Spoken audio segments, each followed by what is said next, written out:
Ako po si Janicel, ang detail operator ng Transfer It Lucena.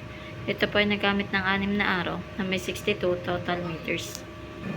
Ito naman po ang printer head area. Ito po ay napalitan noong February 28, 2024. Ito naman po ang capping na may 70% good condition pa po. Head clean.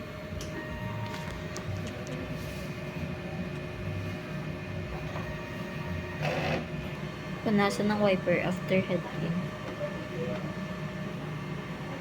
Nozzle test.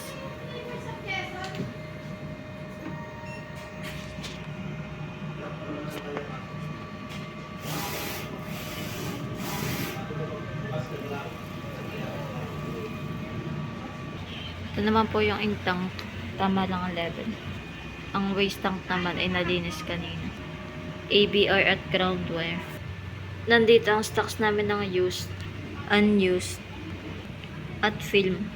Ito naman po yung nagamit naming CMYK. Isang saya, isang white, 2 powder, at isang film. Ito naman po yung weekly maintenance checklist namin. At ito naman po yung monthly checklist namin. Thank you po.